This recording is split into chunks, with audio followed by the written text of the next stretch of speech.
All right, I have 9:35 on my computer, so why don't we get going? Good morning, everybody. Thank you all for being here this morning. This is a session that we're calling Building an Effective FRC Team, and I thank you all for being here. We're going to try and make this as interactive as possible. So again, if you're willing to turn your camera on, that would be great. And you can use the chat or just unmute your mic and speak up. There'll be multiple opportunities during the presentation for us to engage in some Q&A and discussion. I am particularly happy and delighted that I have two team members from Team 1816, the Green Machine, and two team members from 2177, the Robettes, who are really going to help facilitate and present this morning. So we'll do some very quick introductions and then we'll get started. So I'm Yoji Shimizu. I'm a volunteer with FIRST, also a mentor with Team 1816, and I've worked with a number of teams in the state of Minnesota on a variety of different things, and I'm going to be kind of facilitating this discussion this morning. So happy to be here. Grace, can you introduce yourself? Hi, I'm Grace Lunan, and I'm from Team 2177, the Robettes. Thank you. Ian? Hi, I'm Ian McVan. I'm one of the assistant captains on the Green Machine this year. And yeah. Maisie? Hi, my name is Maisie Mishi. This is my second year as a captain on Team 2177, the Robettes. Perfect. And Prudence? Hi, I'm Prudence. I'm one of this year's captains for Team 1816. Great, thank you. All right, so I'm going to share my screen, and again, whenever I do this on Zoom, I can't see anybody, and I can't see the chat. So again, as we kind of go through this, please, just unmute your mic. I think the other presenters will be keeping track of the chat as well. So, and we are going to be using and taking you to a different site on the internet to do one kind of interactive activity. So just kind of heads up there. All right. So again, the topic this morning and the discussion is really going to be on this broad topic of kind of building an effective FRC team. We're really going to focus on three things. So we're going to focus on sort of the importance of mission, vision, and values for your team, and then mechanisms by which you can really kind of effectively promote team building and team cohesion. So one will be team retreats, and the other will be just about team building and the importance of team building and team building activities, even and especially during a pandemic. So we're going to start with mission, vision, and values. And I think this, for me at least, is sort of the core of our presentation, because really an effective FRC team really needs to know what the team is all about, and that's really important. And so being able to define what your goals are as a team and then how you're going to accomplish those goals is really kind of critical, because those are key to kind of what you're doing. So let's quickly kind of define what we mean by vision, mission, and values. When we talk about vision, we're really talking about what is the world going to look like in the future. If you accomplish your mission, what is the end product or the end goal? Almost at the point where sort of if you realize your mission or your vision, then actually perhaps the team has done its job, right? That's sort of what the vision is sort of about, the big picture kind of perspective. The mission is really kind of right now, what is it that you want to accomplish as a team, right? And every team, I think, has a different definition of kind of what that is and what you want to accomplish. And then your values really define how you're going to accomplish that mission. How are you actually going to go about doing that work? And in this particular diagram, of course, gracious professionalism is a key value that we all hold as central to our work in FIRST Robotics. But there will be other values as well that will really define the culture of your team. And that's where your value as a team comes in, is really in this culture, in this community that you develop in order to carry out the work that you want to do. So when we talk about a mission, it's often useful to have a mission statement. And a mission statement really describes a team's fundamental and unique purpose. It's a really cohesive statement that describes what you do and why you exist. And if you're interested in sort of thinking about what your mission statement is or revisiting your mission statement, it's often useful to think about three things. So one is, what is your cause? What are you really passionate about? What are you actually doing? What are your actions? And then what's the impact of that cause and those actions? So how is this work going to lead to changes for the better?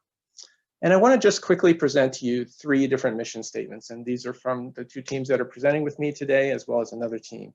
So 1816's mission statement is the mission of Edina Robotics First Team 1816, the Green Machine, is to create bold, confident leaders who transform culture to promote value and celebrate STEM. The Robettes mission statement is our mission is to inspire girls of all ages to incorporate STEM into their lives and to revolutionize the perception of women in STEM. And this 3rd mission statement is a much shorter one. This is actually from Team 111 Wildstang. This is a Hall of Fame team in Illinois. And their mission statement is very simple: imagination, innovation, inspiration, right? I think all 3 of these statements do a really great job at sort of defining what the cause is, what the actions are, and particularly kind of what the impact is and the changes for better, like transforming culture, revolutionizing the perception of STEM. Those are kind of the changes that the teams really want to see if they're carrying out their mission effectively. So together with mission comes values. And we're going to spend a little bit of time right now talking about values and a process by which you can actually begin to define your team's core values. And when we talk about values, we're really talking about principles and standards of behavior that guide your team. And they're essential and constant principles that really kind of help clarify who you are, what your team stands for, can be helpful, particularly in making decisions, particularly difficult decisions, and also help you determine if you and your team are kind of on the right path. So this next slide describes a process that we have used with a number of different teams to help them define their core values. And basically, we're going from the left to the right, and you can basically think about this as like a funnel. You'll take a bunch of balls that represent different values that team members have generated and go through an iterative process by which you group some of those values together and ultimately come up with a final set of core values, typically somewhere between 4 to 8 kind of core values overall. And through this, you engage you engage multiple team members as well as mentors and coaches through this work, and really begin to discuss what each of those values are, what they mean to you, how you define them to yourself as well as to other people in the community. And we begin this process actually by generating a larger list of values that come from each team member and from each mentor and coach. And we do this right now actually with a survey that we send out ahead of time to team members and coaches, asking them to think carefully about values that are important to them, and then to list or enter for their top 4 values. We collect all those values together, and we end up with this larger list. This can be a pretty long list, actually, if you think about the fact that if you have, say, 15 team members, if each of them picks a unique value, you end up with 60 different values, right? So it's typically a fairly large list, and you need a process by which you can whittle down that list to a smaller number that you can then discuss and think about further. And so this is where we're going to get to an interactive part of the discussion. So we are going to actually pretend today that everyone who's attending this presentation is part of a team, an FRC team. And we're not going to go through this part here about identifying values. I've sort of picked a bunch of values. We're going to go through this process here about how do we actually take that larger list of values and come up with a smaller list of values. And so I'm going to ask you to go to this particular website, and you should see this kind of board. And this board will allow you in the upper right corner to enter your name. And once you do that, you'll have, I think, 4 virtual dots. And you can take those 4 virtual dots and put them on your top 4 values, right? That's the way we're going to do this. And we're going to spend a few minutes kind of helping you, just giving you time to kind of look through these values. It's not a very long list, but I think it's long enough that you'll have to think about this a little carefully. So I'll put this also in the chat so you can get to that website. And then we'll give you a couple of minutes to kind of look through those. And again, put 1 virtual dot on each of your 4 top values among that list, right? And again, let me know if you have any questions there. So let me see how this looks here. Let me share this screen with you as well. This is what it should look like for you on your laptop.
give me some kind of virtual or some signal that you're ready to go. If I want to make sure that you have time, but also want to make sure that you've maybe with a reaction button or whatever, if we're ready.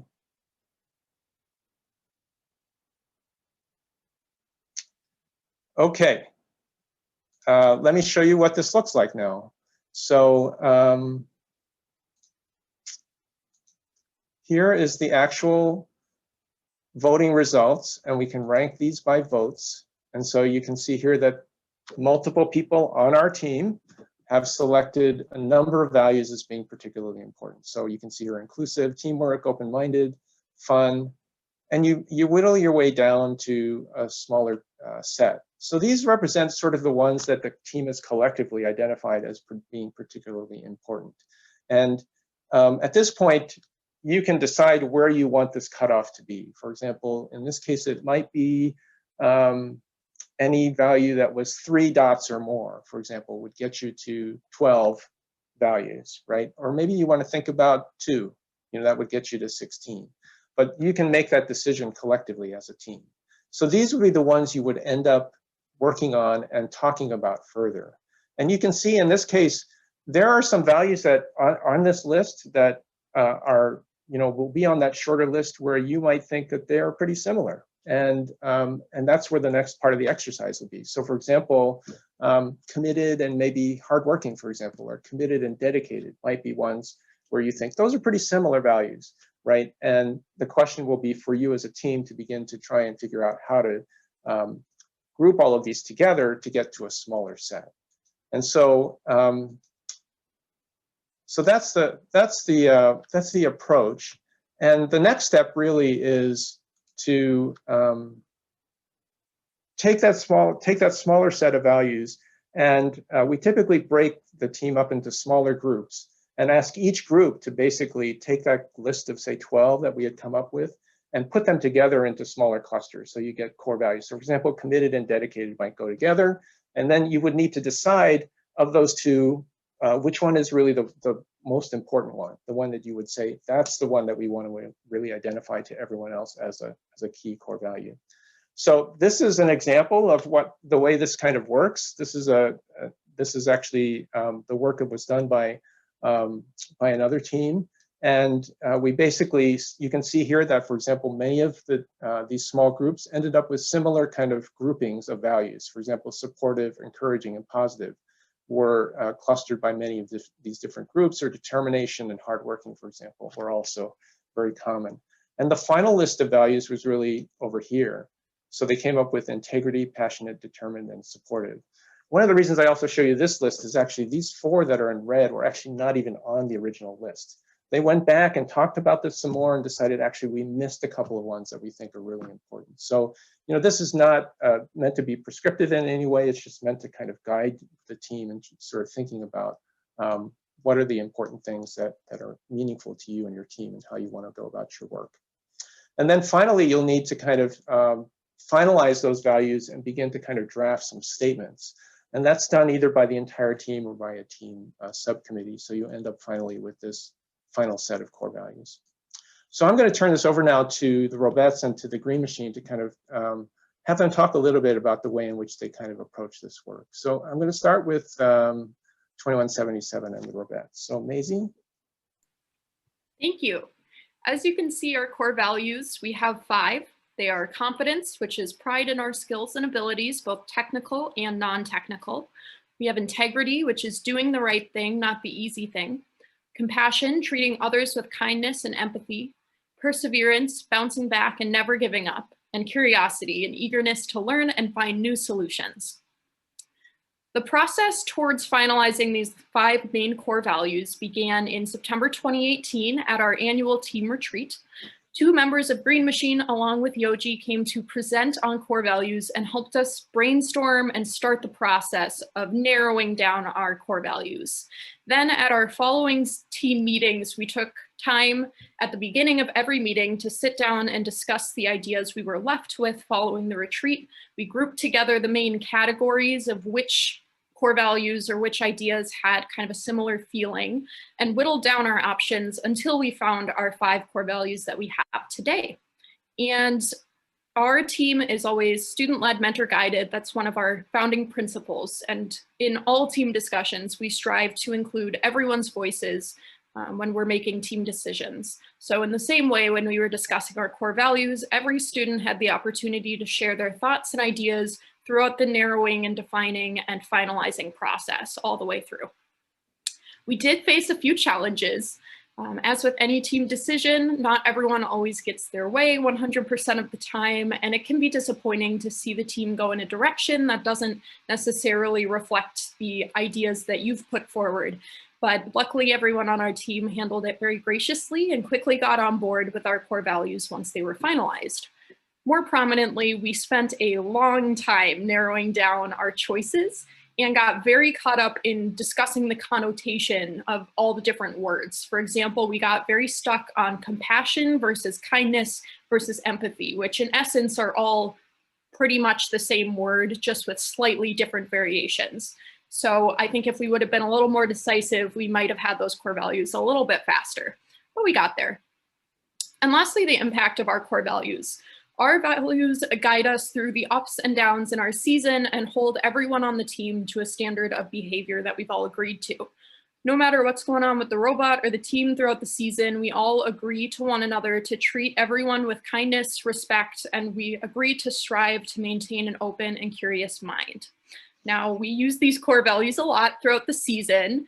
They're very helpful, actually. For example, we've encountered our fair share of robot-related mishaps in the last few years. Anything from brownouts to coding glitches to one time we built an entire elevator only to put it on our robot to find it put us way over the weight limit and had to take it off and go back to the drawing board at week 3. In this case, perseverance helped us get through these times because we're committed to asking, where do we go from here, to try and fix the issue rather than dwelling in it or giving up on the challenge completely. And that core value really helped us focus and move forward as a team. And as Yoji mentioned, our mission statement is what we do and our core values are how we go about doing it. And in that way, they're really great balance and complements to each other. Great, thank you, Maisie. Green Machine. Okay, so we start every single presentation, whether it's a sponsorship or like an event like this, with our team mission, vision, and core values, because it's key to our team culture and our team sustainability. We also bring up these core values in particular when we're presenting to our own team, like whether we're talking about scatting and strategy, or if we just feel like we need to reestablish things. And so these are super important because it shows like what we stand for and they guide in everything we do, whether it's like how we act or what outreach events we choose to participate in. So our core values journey was actually started basically in the fall of 2016 when we were kind of trying to figure out how does our team want to operate as a larger group. We hadn't really had a totally established version of this before. So this was something that we needed to figure out and kind of journey back to the team's foundation and roots to understand where we needed to go and what we wanted to actually be as an organization or as a larger team. So fall treat, we generated some word lists and the teammates all sat down and started to work on the list. This was a small group with students from all sub-teams. We broke out in smaller groups and then worked on making the values kind of similar to how Yoji was describing in the first place. Once we did this, we developed a final list of teams from all, a list of values and statements and started whittling down, presenting them to the whole team for feedback. The main thing that we were trying to ensure here was that all voices were heard. Obviously, when you're making core values, everyone's expected to follow them and they should fit everyone's needs, making sure that every student feels like this team is what they believe in and something that they can get behind. Now that we've done that, we kind of wanted to think a little bit more beyond that. So more is how we do the team. What do we do outside the team? And that kind of was how we got our value of joy of life. We still want students to be able to participate and do all these amazing things, but also still be something that's contributing to joy of life and also still having an aspect of fun. Now, these core values are used daily on a team-to-team basis, and we really do revisit these every single year. There's times that we do them at team retreat. We look over them then, and we also look over them in upcoming presentations that our team's doing this year. to kind of understand where they all come from, and if anyone has any suggested changes or something that can be changed to better fit where our team is currently. These are an evolving part of any team, I think. And so when we do that, it allows it to make sure that our team is kept up with who our members want our team to be and what our organization can be. Obviously, this guides outreach for us in a very profound way. I know Maisie was talking about Robot and how they do that. Everything is affected by core values. The vision, the mission, the values impact everything a team should do. And every decision should be related to those in some way. So like for us, our decisions fall really heavily on that. But overall, core values and mission is just like how we do what we do, how we do it. So yeah. Thank you. Thank you, Ian. All right, we're going to break here for some Q&A. So, but first, I just want to kind of summarize for you kind of what this process is, just in terms of the time frame and what's done. So again, we have this kind of pre-workshop survey. This overall kind of the exercise that I took you through, as well as kind of grouping those values into smaller groups and coming to that agreement, that typically takes about 1.5 hours to 2 hours to do that in one workshop session. And as you heard, there's variable amounts of time that could take for teams to kind of finalize those values and draft the value statements. The other important thing is that we have done this virtually with a couple of teams this fall. So it can be done in a virtual format with some of these online tools that are available. So we've worked with a lot of different teams on this process. This is just a list of some of the teams that we've worked with. It's been a really engaging and fun process for us to be involved and working with these teams as well. So I'm going to stop here for just a few minutes and stop sharing my screen. If anybody has any questions or discussion at this point before we move on to team retreats. Anything on your mind?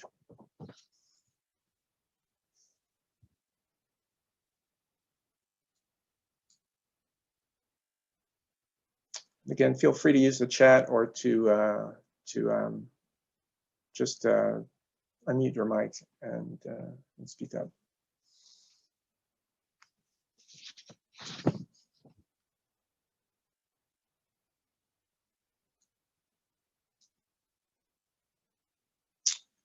Okay, maybe I'll ask one question from the team. Oh, okay, what's the best practice for getting new team members to buy into the values? Good question. So every year, I know for us, when we have our team retreat, which we'll talk about later, we not only introduce the rookies to our team, but we also kind of show them more about our team, like our values, what we stand for, etc. And then we, every year, just go over our core values again to make sure they fit what we want and that they mean something to us. I think a part of it as well is just buying it. Like the buy-in, it's a little questionable to me as well, because when you join the team, you are buying into the values. There's no like, I just don't have to follow the core values because I wasn't here. And that's why we revisit them, because if we have a team member who thinks that the values do not fit them, then we should really have a discussion with that team member and see why these aren't working for them and what we can do to make that more effective for all of them. So that's why we revisit them, I think. That's the largest portion. But at reinforcing them at the team retreat, which you'll see in a few slides, but also overall. Maisie, got some comments? On our team, I think we do a lot of kind of reinforcing, just like Green Machine was talking about. At the end of our meetings, a lot of times we will go around and have people restate our mission statement and our core values to make sure everyone remembers. Sometimes we'll have people talk about what each core value means to them. And I think a lot of things like we talked about are really guided by our mission, because a lot of people on our team feel very strongly about accomplishing that mission and vision that our team is striving for. And like Yoji was saying, the core values are the pillars of that mission. So I think a lot of team buy-in for us is also that the core values are really the only way that we can all band together and unify under that code of behavior and set of core values to achieve that mission. Great. There's another good question, and I know both teams can answer this really well. So where do you post these values? How, kind of the whole question about artifacts and kind of how do you visually kind of demonstrate and think about these things, whether it's a poster or some digital mechanism. Is it visible in your workspace? Maisie, I know you've got some great ideas there that you've done. So start with you. Yes, our team has our core values printed and laminated. Our business team made them very nicely a few years ago. They're all put up on the wall, and people often look at them because the person who hung them up hung confidence upside down on purpose because she did it confidently, and it's kind of an inside joke on our team. But that's a really great way for us because we meet in that classroom where they're all on the walls. Every single time that we have a team meeting, everyone can see them, revisit them, and we get a chuckle out of confidence being upside down. Ian, Prudence, how does Green Machine do that? We kind of have our core values everywhere. So like I said earlier, with every presentation that we give, we go over them again just to reestablish. And then also when we're at competitions, we have our lanyards with like our name and our team number. And then on the back, we have our core values listed, just to make sure that everyone can always look at it and refer to them. They're also on our website. That's a large portion of it too. For us, I guess for a lot of people, it's a little difficult to put them in physical spaces if you don't have like a dedicated area that you're switching with, like a school or classroom. I think for us, there's like a door that has it on it for us. But really, even just that online reinforcement really can help focus your team. And if you have these conversations at the team retreat, like we're going to talk about, or even here, like having discussions about that can also reinforce that as well. I would also maybe encourage you to talk to the ESCO team 5690. When they went through this process, they actually have a big banner that they have in their pit. It's hanging in the back, so at their competitions, everybody knows kind of what the team's kind of values are, both the team members as well as anybody who comes to visit their pit. So that's another great way to kind of do that as well. So this is a good transition over to team retreats, because I think this whole idea about kind of how you live your values and what how to do that is something that I think is kind of fundamental to what you'll hear about team retreats, I think. So let's move into that topic now. And really, when we're talking about team retreats, I think in many cases, these represent kind of milestone events in a competition season. So they're often kind of a formal start or a kickoff, if you will, to the new competition season for a team. As was talked about already, it's a very effective way of kind of introducing, maybe onboarding rookies to the team so that you can discuss, establish, and model team expectations. It's a great opportunity to do some team planning, as well as building really strong relationships between team members, as well as between team members and mentors and coaches. And of course, there's a big part of it is just the fun element of just getting the team together in a space where you can be together, collaborate, do some fun things together to get the season off to a really good start. So let's hear from both teams about sort of some of the logistics of the retreat, like where is it, when is it held, what do you actually do, how long is it, those kinds of things are all things that can vary a little bit from team to team as well as from season to season.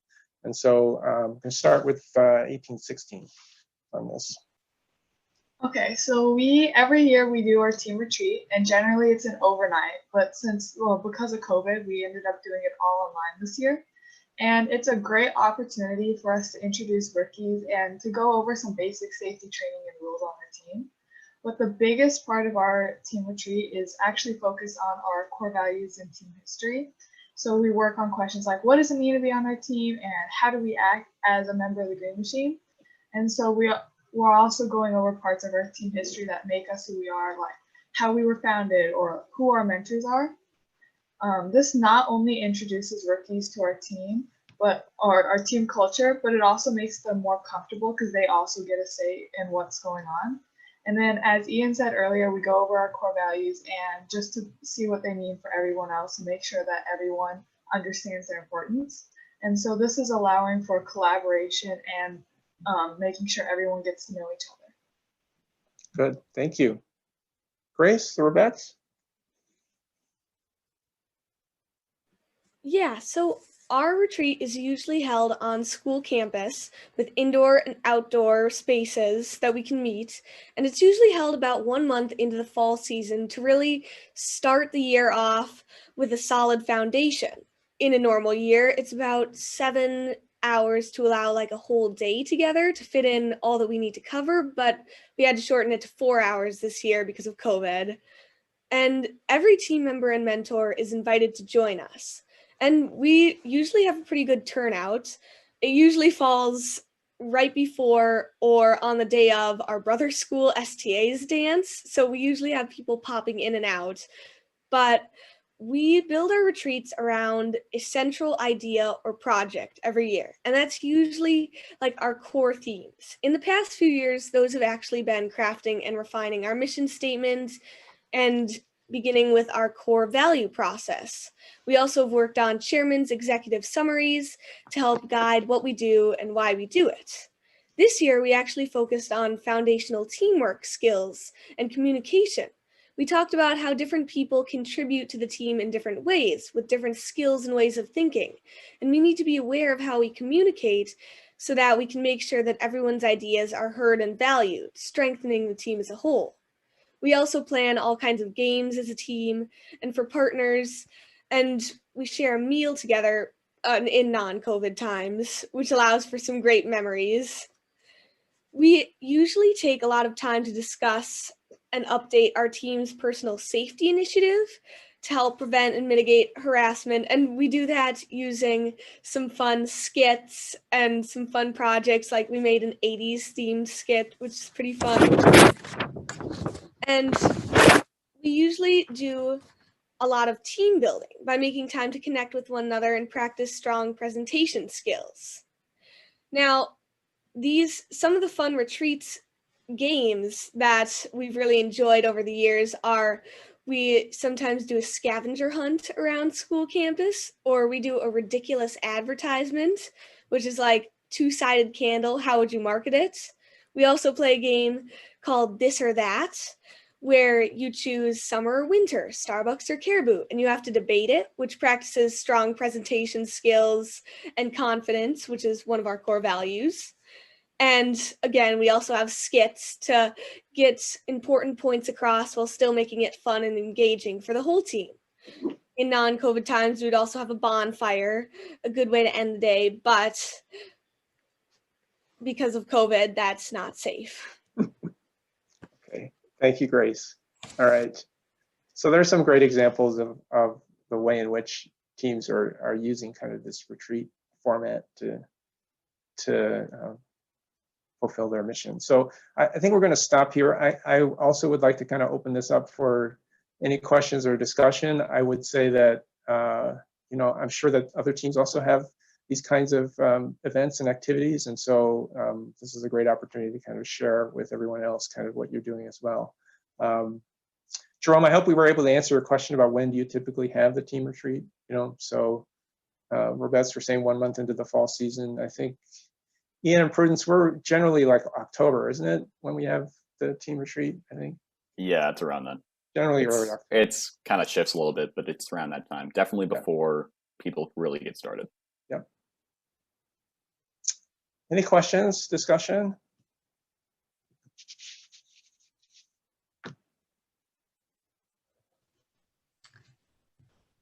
Can I ask a leading question?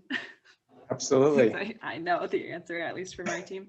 But I know Grace said we have it on campus. And I guess actually, Grace, you're a freshman, so you don't actually know where we usually have it. But pros and cons about having it in your shop versus a different place.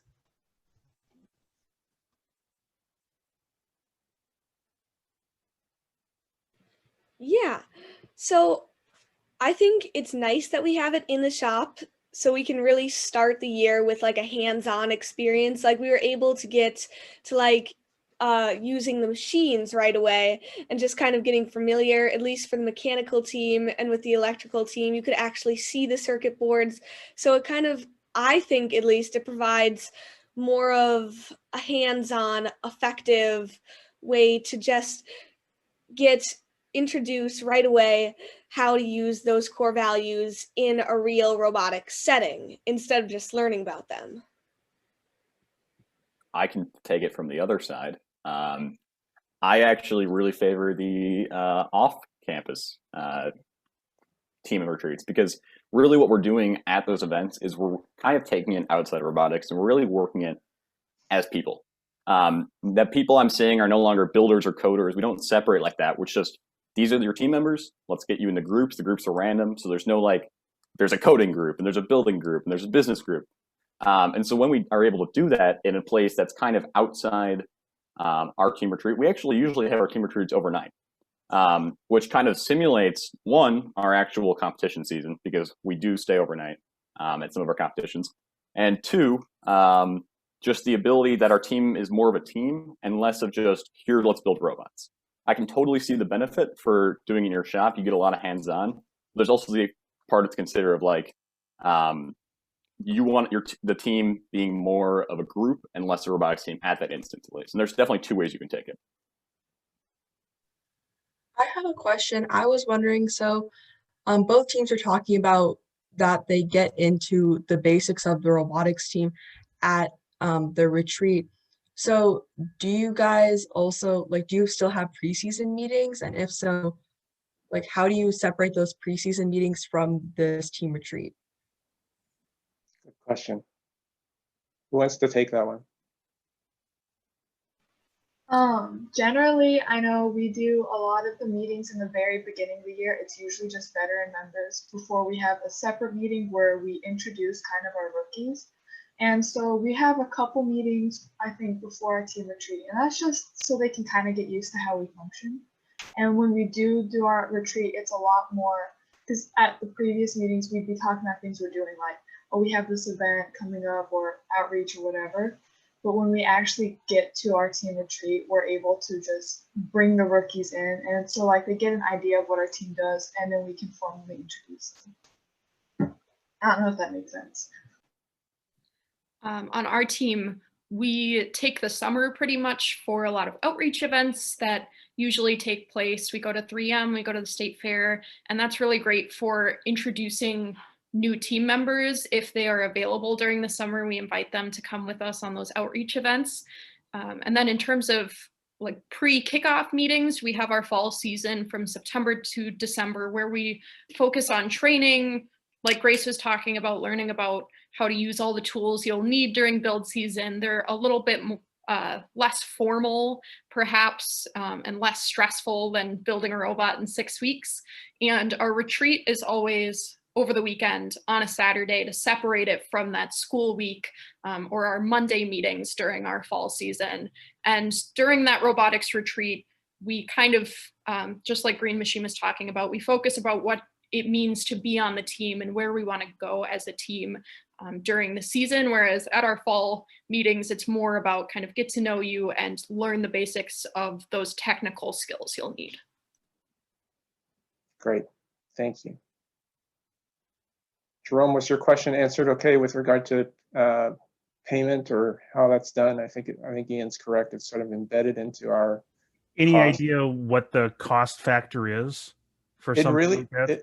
It will really depend on kind of the way the retreat is structured. I think for the Green Machine, they've actually in the past have done it at a hotel. So to kind of mimic the kind of regional kind of experience, right? Obviously the cost for that would be a little bit more than having it at, I think one year we went to a parent's cabin in about 2 hours north of Minneapolis. And so that was large enough to accommodate everybody. So it really depends kind of on how you want to structure the retreat, I think, and how much of your resources you want to devote to that. Yeah. So any other comments there? Yes, please. I have a question regarding to the Robettes. Were you guys always just going to have it as a Saturday, or were you thinking of an overnight? And was it the cost that stopped you, or was it just the benefits of being at the school that stopped you from doing something like an overnight? That's a good question. It has been, I've been on the team for 4 years. It's always just been on that Saturday to kind of make sure that everyone's schedule is free. I don't think we've ever done anything overnight or off campus for our retreat. Sydney and John can jump in if I'm incorrect on that. But I think it just helps us. We start in the afternoon, we go until about 9:30 at night so that we have that dedicated time to really focus in. But we also don't, for our team, we're about 20 people. We know that people have things going on for the rest of the weekend because we mentioned it's usually around that homecoming time and school's starting to pick up. So we found that for our team and our students, that is about the right amount of time to get all of the benefits that we need. And we've never considered, in the time that I've been on the team, going to an overnight status or an overnight format because that 7 hours about has been a good amount of time for our team. I think, again, this is kind of a process of iteration, right? It's sort of, you can try something one year, if it works, you keep going with it, but you may want to mix things up another year. I think 1816 has been trying to do that, I think, a little bit with their retreat in terms of location and kind of, although I think typically it's an overnight retreat most of the time, but definitely it's a place where you can experiment and try different things. So we got a few minutes. Let me quickly give the teams an opportunity to talk about team building. They've mentioned this already, that this is a major component of the retreats, but also it's a major component, I think, of the other activities that the teams are kind of doing. So I'm going to quickly turn it over to the Robettes and then to the Green Machine to talk about the ways in which they promote kind of team cohesion and collaboration through team building activities. Yeah, so we usually have a silly question of the day each week so that team members can share more about themselves. And we usually approach team building by making time to connect with one another and practicing, like, working together. And we play an improv game called Yes and, which encourages confident speaking and working together to pick up where others left off in a conversation. We've had to restructure our normal break time this year at meetings to implement social distancing protocols and add more structure to the break time. So we've actually started doing some guest dance, which really helps with team building and kind of breaking the ice and feeling more comfortable working together. Again, it's not just building robots. It's getting more comfortable with the team members and really just trying to replicate these crazy dances. Yes, we have highly enjoyed Just Dance. And Grace talked a little bit about our retreat, scavenger hunt, skits, things like that we do at retreat each year. And those are some examples of games and activities that our students have really responded positively to. And then I have a few miscellaneous things that don't necessarily fit into either of those categories that our students have also really enjoyed and have helped us build a stronger team. In the past, we've tried doing a program called Robo Sisters, which pairs up an older and a younger student from across sub-teams to create friendships and do different activities with. And it's been really fun when we've tried it, and students have really liked it, although we would like to add some more events throughout the year where these pairings have an opportunity to interact, but our students have really responded positively to that program. As well, at Visitation, our school community is built on Salesian spirituality, which is the concept of being our best selves and serving others with love. Our students carry this into robotics by honoring our core value of compassion, which asks us to treat others with respect and empathy. One of the best examples of this kind of team building is our chairman's team. We have some really amazing chairman's leads who know how to connect people with personal relationships and heart-to-heart connections. So for example, before COVID, they used to take students to a local Caribou Coffee for chairman's and coffee runs to make it a little more casual, a little more fun. We've also gone to Super America to get some milkshakes before writing essays, and that is one of my favorite memories from robotics. And they really know how to reach out to students personally to highlight their personal talents and invite them to apply those to chairmans. Kind of on a different note, we've had team lunch tables during our distance learning last year in March through June, where the whole team is invited to connect with each other, eat their lunch before going back to class so that we can continue to be together even when we're separated. And these activities build a really strong group who is focused on being friends and companions on this journey throughout the year, just as much as they are leaders and team members. Great, thank you. Ian, Prudence? Yes. Yeah, so we talked a little bit, Robettes talked a lot about amazing activities, a lot of cool stuff we can do, or you can do. We want to talk about two things specific our team does, mainly because I think that they're really crucial to our team at this moment, especially with COVID. And these are activities that can easily be done kind of over that internet space. So we do an implicit bias training every year. We're doing it again this year. And it's basically a team-wide training on the impact of implicit biases and how to recognize and adjust to them. This helps us increase awareness and also helps us really meet our core values. Earlier, we talked about our core values, such as respect, trust, inclusivity. And all these values aren't met if we can't have a safe space for all team members. So this really helps us kind of adjust to that. It also creates a positive working environment within our team and even helps us outside our team when we're talking to other people. And it's just a really amazing training. Also, we do game night. Game night is more casual. It's basically an online social event that's led by team leadership. Generally, we did Minecraft. I think we're in a chat questioning Among Us these times. It basically helps members practice teamwork and collaboration outside of space. This year, our team retreat was cut a little bit because obviously we can't do it in person, really. And so this is kind of reinforcing those team bonding and team activities that would have normally fully taken place at the retreat. Again, it builds team engagement, team relationships, and is really super helpful for just creating a great team. Great, thank you, Ian. All right, we've got just a few minutes left, and I'm gonna maybe just kind of wrap up with just some of the things about team building, particularly in our COVID times, I think.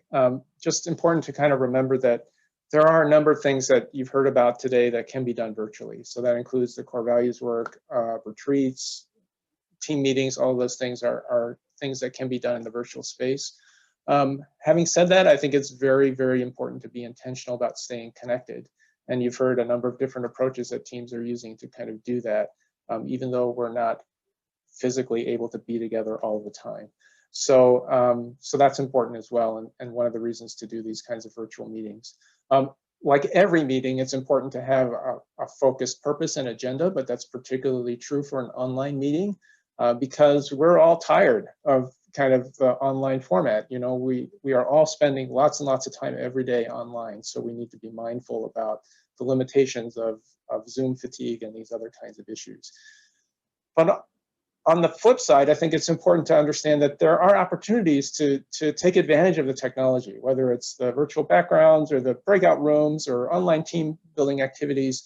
But the other important thing is that you can bring in people now who aren't physically here and are essentially from all over the world. You can do it if you want to kind of reach out to people. And the Robettes were nice enough to ask me to kind of zoom in on their retreat this year to talk about some things. And I know the Green Machine has had opportunities to bring in guest speakers from other teams to talk at their team meetings. So that's an opportunity that I think we don't want to lose once we get back to kind of a more normal kind of environment once the vaccine is here and all those kinds of things. So so there are these other opportunities as well, I think, that can be really useful and beneficial to your team.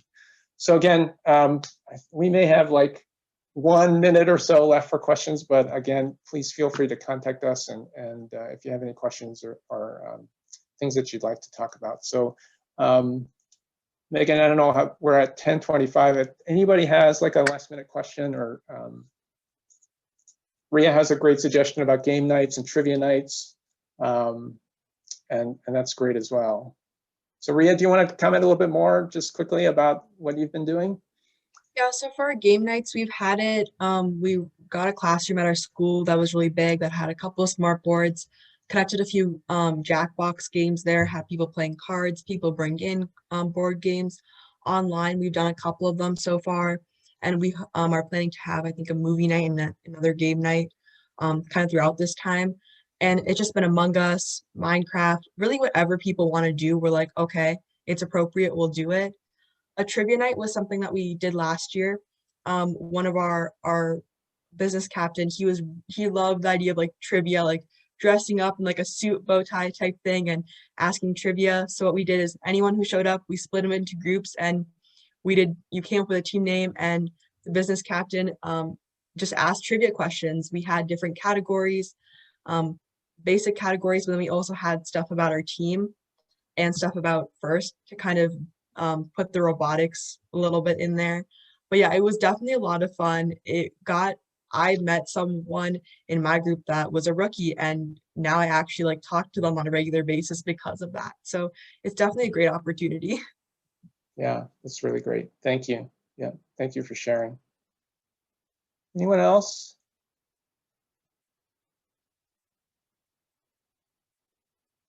All right, I think our time is up. Again, please feel free to reach out to us if you have any questions. And again, thank you so much for attending, and Grace, Maisie, Ian, and Prudence, thank you for being here today. Do appreciate it. Well done. Great job, Robettes and Green Machine. Thank you, Yoshi, and everybody. Thanks. You're welcome. Thank you. Thank you.